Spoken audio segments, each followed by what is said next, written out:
As if I can tell her what to do. Today we're going to be talking about a subject that is very dear to me. The library of our convent Santanco is noted for its many books, most of them cast-offs from generous friends. Unfortunately, we sisters have neither the aptitude nor the time for library housekeeping. I've worked in several libraries, and I once cataloged my personal library by Dewey Decimal. At that time, I had about 600 books. I've downsized a lot since then, but I still appreciate the value of a well-stocked library. That hurts me. Ah, yes, I should have paid more attention to what was happening in here. Oh, here it is. Church encyclicals for the past 100 years, hidden behind a copy of Great Lovers of the Silver Screen. Now see, if you had those set up by Dewey classifications, you'd know that big book goes in the 200s, and the other one probably belongs in the 800s, if it belongs in that library at all. I wonder how many of the sisters have found a reason to read it. There's no doubt about it. They need to get a trained pro in here to fix this. In fact, I think that I'll call the bishop right away, and then I'll assign one of our sisters to assist whomever they may send. I wonder who she'll assign. Probably somebody we haven't met yet. Are you certain he is the only professional librarian available? I see. No, we can delay no longer. Very well.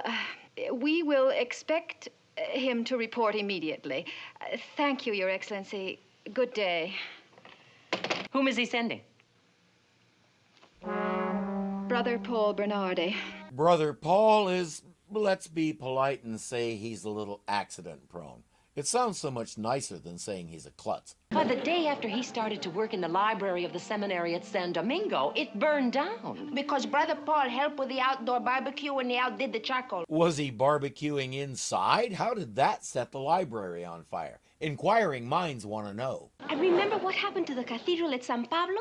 The one with the famous stained glass window? Brother Paul was asked to cut down a large tree nearby. And smash went every stained glass in that window. So he's had a few accidents. Why don't you talk about the times he did good things? Are you forgetting the monastery at Jalapa?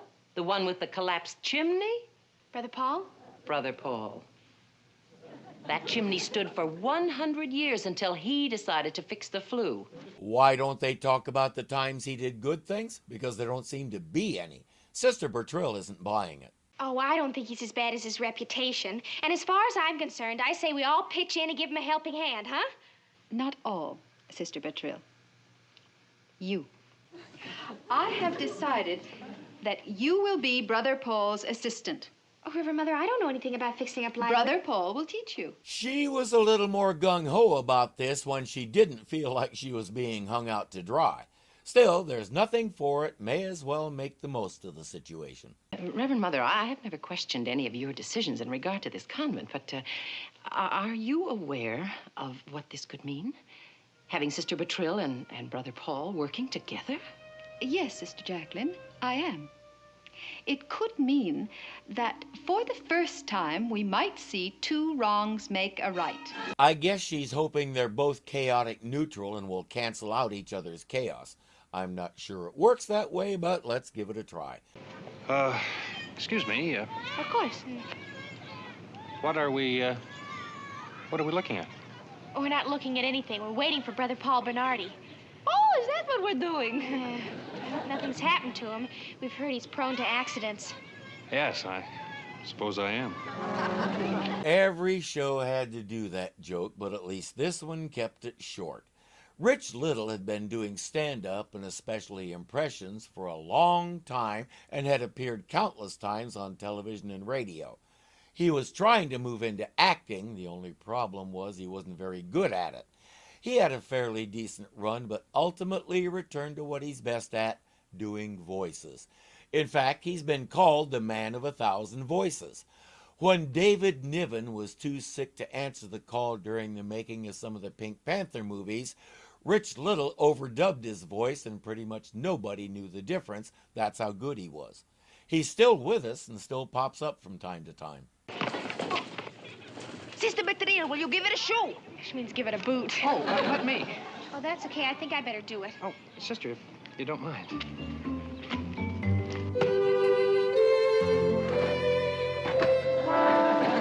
Shall we go, sister? Well, he didn't break anything. Ah, this is a challenge. To put it mildly. Now, the first thing we do is we'll dismantle these shelves and take them out to air, and then we'll remove these cartons so the floor can be scrubbed, paint the walls. You are planning to catalog the books, aren't you? Oh, well, that's the last step. He's right. Cataloging the books doesn't do much good if you don't have decent places to put them once they're cataloged. It boggles some people's minds to walk into a library, look at the thousands upon thousands of volumes on the shelves, and suddenly realize there's one right place for each one. That's why we ask you not to put books back on the shelf, but put them aside somewhere and let the librarians do the shelving. That way, if a book ends up in the wrong place, it's their fault, not yours. These shelves are really beautiful. Oh, well, if you're a shelf lover, I suppose you have something there. No, I'm serious, sister. This is very fine old wood. Yeah? Now, if you want to see something really lovely, just take a look at the grain here. I'm with him. Good, solid shelves will help preserve your books. They've brought the whole mess outside to let the shelves dry out and kill the mildew that's been forming. Well, Brother Paul, things seem to be progressing nicely. Oh, I would hope so, Reverend Mother. As you know, this conference of Mother Superiors lasts only 2 days, but I'm expecting big changes in the library by the time I get back. You might want to be more specific about what you want those changes to be. I'm just saying. The library will be in tip-top shape. I think I can guarantee that. Good. Oh, here, let me help you, Reverend Mother. Thank you, Brother Paul. Well, I must be going.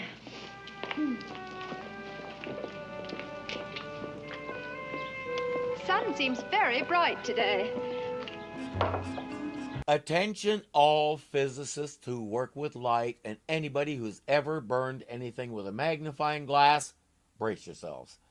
While you're doing that, Brother Paul has started separating the books into keepers and discards, and Sister Bertrille is painting the walls. But she ran into a big nail and needs to pull it out. See, it's really not too difficult once you know how.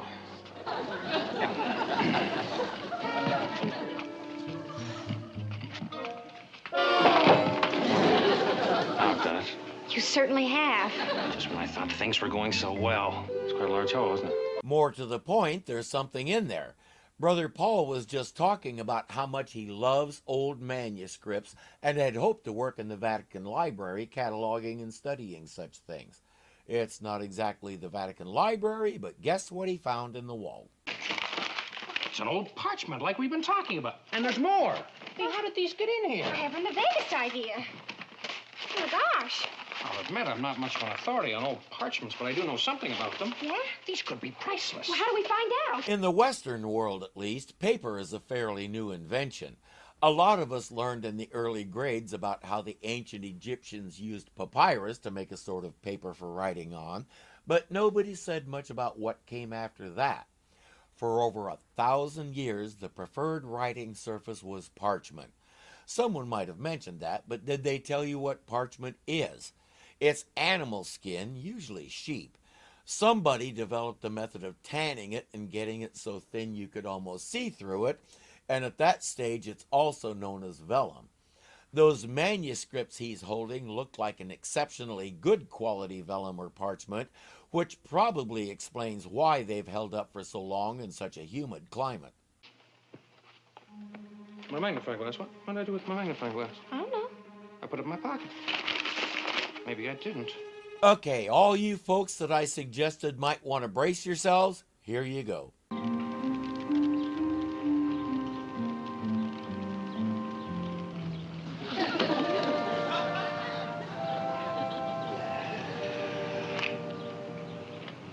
I found it. I know. But what kinds of gags could we do if we followed the laws of physics all the time? And besides, you can bet there's not a speck of mildew on them now. Brother Paul blames himself for everything. In fact, in the mood he's in, he'd blame himself for starting World War II.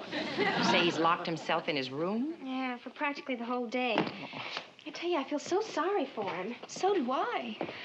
There must be some way for us to get new bookshelves. And there is. There's a guy in town who goes by Swapping Salvador the Trader. He'll trade anything for anything, so if they can come up with something he likes, they should be able to trade for some new shelves. He has plenty. What do they have to trade? Books? What's wrong with books? Old books at that. Yes, but don't you see that's what makes them so valuable? They contain the wisdom of the ages. Is that so? The immortal words of the world's greatest thinkers down through history. Is that so? The priceless heritage of those who've lived and died before us. Is that so? Is it a deal? I don't want them. He may change his mind because one of those books has a little something extra. When Brother Paul was heading out to see the burned shelves, he had to put those manuscripts down somewhere.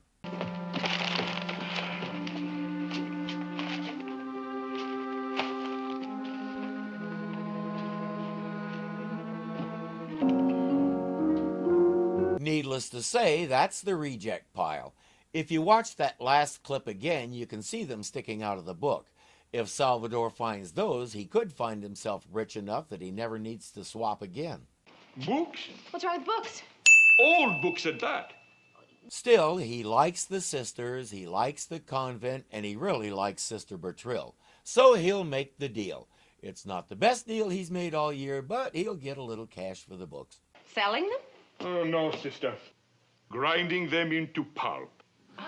If you will excuse me, I must get these books on the truck. yes. Huh? He can sell the pulp to a paper mill for a couple of bucks, and they can process it and make it into new books. So everybody benefits, except anybody who's interested in those manuscripts, such as Brother Paul, who's leaving before he does any more damage. Oh, boy, are you playing the martyr bit? That's not true. Oh, yes, it is. So you quit. You're going to walk out on us. You're going to throw in the sponge at their library. Well, what do you expect me to do when I cindered the shelves? I expect you to stay and help us put up the new shelves. He has no idea who he's been dealing with. He assumes this convent does things the usual way: pay for an item, acquire said item, use said item. But when your convent is constantly broke, you have to get creative. That's where Sister Bertrille comes in. She tries to explain about Salvador, and it goes right past him, but that doesn't matter right now. There are things to do. Sister Bertrille, I'm delighted. Oh, but what about the big hole I put in the wall? Now I want to know how you've made it to this age, studied library science, know all about wood grain and everything else, and you've never heard the word spackle. We can cover it up. Speaking about that large hole, what about those parchments you found? Gee, in my grief, I forgot about them. But you're right, sister. I was a fool to have given up so easily. Why, if those parchments are worth what I think they are, I'll be able to make up for everything I've done to this convent. All he has to do is remember where he put them. Now, when Sister Anna ran in to tell us about the accident, I became rather upset. That's natural. So I quickly placed the parchments in a volume of an old encyclopedia for safekeeping. That's logical. Then I put the encyclopedia down That's smart. on this pile of books. That's terrible. It'll take him a moment to notice that the pile isn't there anymore. Sister Jacqueline, were you there when Swapping Salvador picked up those books? Mm-hmm. And did he tell you where he was going to take them? Well, yes. He said he was going to take them back to his place and grind them into pulp. What? I think I'm gonna faint. Well, you find yourself someplace comfortable and lie down and faint. I've got work to do. She'll get there the fastest way she knows how. It's called the Flying Nun. They have to work her flying into the story somehow. Not that one, Senor Salvador. Sister Bertrille, where did you come from? If he had turned around 2 seconds sooner, he would have had a whole different set of questions. Oh, I just dropped in for that book. You see, it has something in it that we wouldn't want ground up into pulp. Oh, sure, sister, sure. Well, is there anything else you would like? As a matter of fact, yes. His truck is just leaving to deliver the shelves, so can she catch a ride? Sister, do you think it is proper for a nun of the convent Santanco to ride in a truck? Senor Salvador, have you ever seen the nuns of the convent Santanco ride in the station wagon they ride in? You know, the purple one? The truck is a step up from that.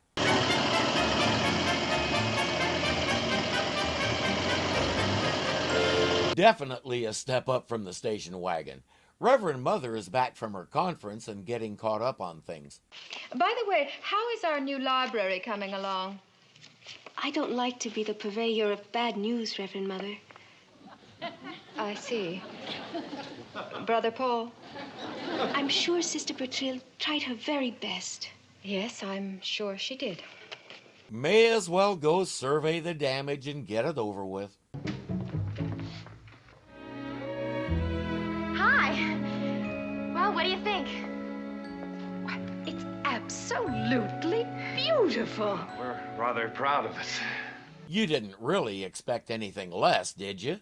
They just have a few more details to wrap up, like new blinds for the windows. Yeah, these up here are too worn now. Oh, here, let me do it. Oh, I can do it. No. Oh, You see, I know how to do no. it. There's a slight trick to it. You see, it's very simple. You just give it a quick tug like this.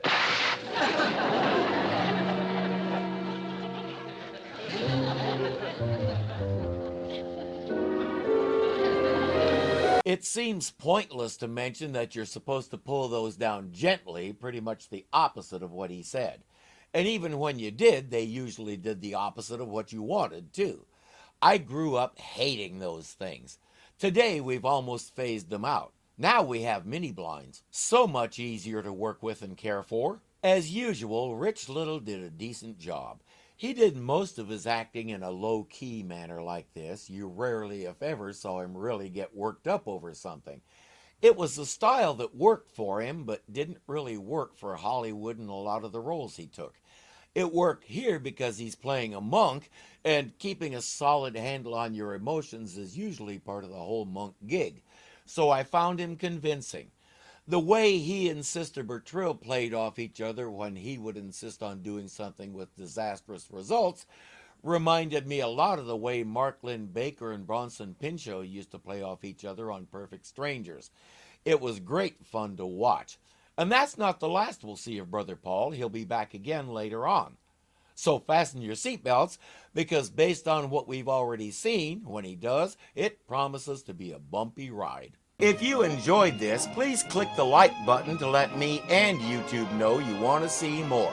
If you're not subscribed yet, punch me in the mask here and get signed up so you don't miss a thing, because something is always happening here at Irving Zoo.